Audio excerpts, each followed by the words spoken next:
एक और बड़ी खबर आपको बता दें, नोएडा वासियों को कब दिखेगा? शाम 5:32 पर दिखेगा चंद्र ग्रहण नोएडा में। गुरुग्राम में शाम 5:32 पर दिखेगा चंद्र ग्रहण। तो नोएडा और गुरुग्राम ये दो शहर एनसीआर के जो हम आप तक पहुंचा रहे हैं, यहां चंद्र ग्रहण की स्थिति कब होगी, समय क्या होगा, ये हम आप तक पहुंचा रहे हैं। 5:32 पर चंद्र ग्रहण देखने को मिलेगा। यानी कि कुल मिलाकर जब दिल्ली में चंद्र ग्रहण दिखेगा यानी 5:26 पर, उसके ठीक 6 मिनट बाद आपको नजर आएगा नोएडा में, और उसके बाद 5:33 पर गुरुग्राम में ये चंद्र ग्रहण नजर आएगा। ये रेड मून की खूबसूरत तस्वीरें आपको हम दिखा रहे हैं, लेकिन एक बात तो साफ है, ये चंद्र ग्रहण सिर्फ और सिर्फ भारतवर्ष के लिए नहीं बल्कि पूरी दुनिया के लिए क्या मतलब रखता है, इसका असर कितना अच्छा या कितना बुरा हो सकता है, इन तमाम बातों पर जानने के लिए हमारे साथ एक बड़ा पैनल मौजूद है। तो हम शुरुआत सबसे पहले कर लेते हैं आज कृषि से हर दिन, हर महीने, हर साल, इतना ही नहीं आपके रिटायरमेंट के लिए भी पैसे कमाना है, फिर देरी किस बात की? फ्रीडम ऐप को अब भी डाउनलोड कीजिए। आचार्य अनिल वत्स जी से। आचार्य अनिल वत्स जी, पहला सवाल जो इस वक्त अभी हमारे साथ व्यूअर TV9 भारतवर्ष के जुड़े हैं उनके लिए बताइए कि ये जो इस वक्त हम तस्वीरें दिखा रहे हैं, इसका देश और दुनिया पर क्या असर होने जा रहा है? बहुत अच्छा सवाल किया आपने। मैं अगर राशि के हिसाब से बताऊं तो ज्यादा ठीक रहेगा, ताकि लोगों को पता। हम राशि पर बाद में बात करेंगे, लेकिन पहले आप शुरुआत कीजिए कि ओवरऑल असर कैसे होने वाला है। बिल्कुल सही कहा आपने, क्योंकि ये मंगलवार को पड़ रहा है और खास करके ये व्यतिपात योग में पड़ रहा है एस्ट्रोलॉजिकल पॉइंट ऑफ व्यू से, और इसका असर क्या होने वाला है। मंगलवार को जब भी ग्रहण पड़ता है तो याद रखिएगा व्यक्ति में क्रोध उत्पन्न होता है। जो लोग डिप्रेस्ड हैं या जो लोग नेगेटिव विचार रखते हैं या जो लोग एक दूसरे में नफरत फैलाने वाले योग हैं, क्योंकि हर प्रकार के लोग हैं। अगर कृष्ण है तो शकुनी भी है, अगर दुर्योधन है तो उसके साथ साथ भीम भी है। ऐसे ही इस युग में भी नेगेटिव विचार वाले लोग चाहेंगे, और देश के वो लोग जो देश को विघटन करना चाहते हैं, ये मंगलवार वाले दिन के ग्रहण में ऐसी स्थिति दिखाई दे, आतंकी हमले दिखाई देते हैं, रक्तपात की स्थितियां। इसका मतलब ये नहीं कि अभी होगा, ये 4 महीने के बाद तक इसका असर होगा। ये हावी होते हुए तो वत्स जी नहीं दिखाई देंगे, दिखाई नहीं देंगे। बिल्कुल, लेकिन ये बड़ा सवाल डॉक्टर बीके त्यागी, वो पकड़े जाएंगे और भारत सरकार जो है उनके ऊपर कठोर कदम उठाएगी। ठीक है, बीके त्यागी साहब, आप क्या कहेंगे? ये वैज्ञानिक दृष्टिकोण से एक बड़ा नजारा है, लोग तरसते हैं ऐसा नजारा देखने के लिए। लाल रंग का सुर्ख चंद्रमा इस वक्त दिखाई दे रहा है, जो कि पूर्ण चंद्र ग्रहण है। वैज्ञानिक तौर पर क्या घटना आप इसे मानते हैं और इसका क्या असर पड़ेगा?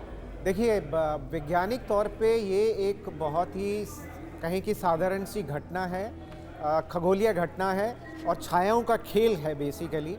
सूरज ग्रहण में हम देखते हैं कि जो चंद्रमा की जो छाया है वो पृथ्वी पर पड़ रही है, और चंद्र ग्रहण में हम देख रहे हैं कि जो पृथ्वी की छाया है वो चंद्र ग्रहण पे पड़ रही है। तो और ये इसको आप मैथमेटिकली आज से नहीं, मेरे ख्याल से 1500 साल पहले इसको आर्यभट्ट ने हमें एक सूत्र दे दिया था, जिसके आधार पर आप चंद्र ग्रहण या सूर्य ग्रहण की घटना को, उसके डेट को, उसके टाइम को प्रेडिक्ट कर सकते थे। तो तब से ये चला आ रहा है, लेकिन उसके साथ जो बहुत सारे कहें कि भ्रांतियां, अंधविश्वास जो जुड़े हैं, उनका कोई वैज्ञानिक आधार नहीं है। अनिल वत्स जी, सर तो कह रहे हैं कि ये भ्रांतियां हैं। नहीं, उनका मतलब ये है जिनको ये विज्ञान नहीं पता। भ्रांति कैसे है? अगर एक 100 वाट का बल्ब जल रहा है, मैं उसके आगे ये मोबाइल रख दूंगा तो मेरे पे छाया नहीं आएगी। जब मुझ पे छाया नहीं आएगी तो स्वभावतः जो सूरज की किरणों से मुझे ऊर्जा प्राप्त हो रही थी, जो ऑक्सीजन मिल रही थी, जो जीवन मिल रहा था, वो बाधित हो गया। शाम के वक्त तो अभी भी आप देख ले, परिंदे नहीं उड़ रहे होंगे, सब जगह शांति होगी। ये जो कोमल हृदय के लोग हैं उनके ऊपर इसका प्रभाव पड़ेगा। और याद रखें, यत पिंडे तत् ब्रह्मांडे, जो इस ब्रह्मांड में है वो पिंड में भी है। अगर वो आपने नाम रखा है शापित चंद्र ग्रहण, चंद्र ग्रहण कभी शापित नहीं होता, लेकिन चंद्रमा की छाया, जो छाया पड़ रही है, याद रखें नेगेटिव एनर्जीज जो होती हैं रात के वक्त प्रभावी हो जाती हैं। ठीक है, नेगेटिव एनर्जी आप कह रहे हैं, नहीं है, बचना है। ठीक है, ये तो एक ऐसी बहस का मामला है जो धर्म वर्सेस विज्ञान में तब्दील है, लेकिन सीधी बात है। लेकिन ज्योतिष की नजर से भावना जी, मैं आपके पास आ रही हूँ, आपको क्या लगता है ये जो प्रक्रिया, ये जो प्रोसेस है, वो क्या बताता है? देखिए निधि, हर चीज़ के पीछे लॉजिकल एक्सप्लेनेशन है। पहली चीज़ तो इस समय पर ये कहा जाता है आप कुछ खाएंगे पिएंगे नहीं, और इस समय पर ये भी कहा गया है कि आप बाहर निकल के चंद्रमा मत देखिए। उसके पीछे लॉजिक ये था क्योंकि आप देखिए बाहर जाएंगे इस समय पर आपको अपनी सूर्य और चंद्रमा की जो नाड़ी होती है, ईड़ा, पिंगला और सुषुम्ना नाड़ी, उसे कहा जाता है आप बैलेंस कीजिए। इस समय पर प्राणायाम करना बहुत ज़्यादा लाभदायक माना जाता है, इसीलिए खास तौर पे बाहर जाकर के आप चंद्र ग्रहण नहीं देखने की हिदायत दी गई है। दूसरी बात यह है कि इस अवधि में आपसे कहा गया है कि आप गंगा जल डालिए। गंगा जल के अंदर बैक्टीरियोफेजेस होते हैं which are kind of viruses जो कि बैक्टीरियल ग्रोथ को होने से रोकते हैं। That is the only reason आपसे कहा जाता है, क्योंकि सूर्य या चंद्र ग्रहण किसी भी तरीके का ग्रहण होगा, इक्लिप्स होगा, बैक्टीरियल ग्रोथ बढ़ जाती है। And that is the only reason आपको तुलसी के पत्ते, बिकॉज उसमें एंटीऑक्सीडेंट्स होते हैं। त्यागी, मुझे लगता है त्यागी जी आप सहमत नहीं है। मैम, मैं आपसे पूछना चाहता हूँ कि बैक्टीरियल ग्रोथ कैसे बढ़ जाती है? रात तो रोज होती है। नहीं, मैं आपको एक चीज बताऊं, आप और चंद्रमा की तो अपनी एनर्जी भी नहीं है कि अगर उससे जैसे ये चीज ऑलरेडी एनसीबीआई में प्रूव हो चुकी है, बैक्टीरिया को किल करती हैं। चंद्रमा में तो उस तरह की ऊर्जा वो उसकी इंटेंसिटी नहीं है, वो तो रिफ्लेक्ट होके लाइट आ रही है। तो बैक्टीरिया कैसे बढ़ जाते हैं, इस बात को थोड़ा सा बता दीजिए। देखिए, इक्लिप्स जब होते हैं, मुझे प्रूफ करने की ज़रूरत नहीं है, ऑलरेडी एनसीबीआई में पब्लिश हो चुका है कि जब भी इक्लिप्स पड़ता है तो बैक्टीरियल ग्रोथ होती है।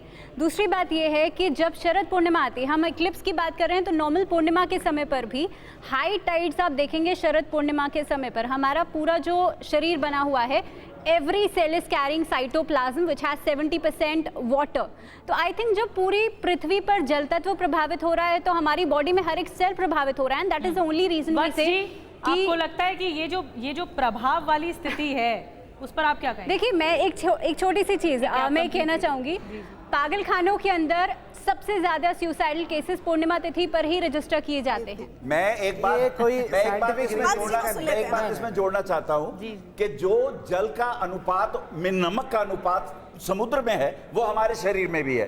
तो ये बिल्कुल सही है कि जो लोग डिप्रेशन में हैं, जिनका चंद्रमा नीच का है, जिनके चंद्रमा के साथ राहु है, जिनकी पत्री में काल सर्प पितृदोष है, ऐसे लोग नेगेटिव एनर्जी से ज्यादा प्रभावित होते हैं। इसका यह मतलब नहीं है कि हर रात खतरनाक होती है, पर ये वाली रात, ये वाला समय इंपॉर्टेंट इसलिए है क्योंकि हमारे शरीर के अंदर वो प्राण ऊर्जा जो सूर्य से डायरेक्ट मिल रही थी, अब 2-2.5 घंटे के लिए नहीं मिल रही। ऐसे में हम असुरक्षित हैं। इसके लिए कहा जाता है कि आप गायत्री मंत्र का जाप करके अपना मनोबल बढ़ाएं। गंगा जल के अंदर तो इतनी ताकत है कि उसका जल आप महीनों बोतल में रखिए, इसी का ही महत्व समझ कृषि से हर दिन, हर महीने, हर साल, इतना ही नहीं आपके रिटायरमेंट के लिए भी पैसे कमाना है। फिर देरी किस बात की? फ्रीडम ऐप को अब भी डाउनलोड कीजिए।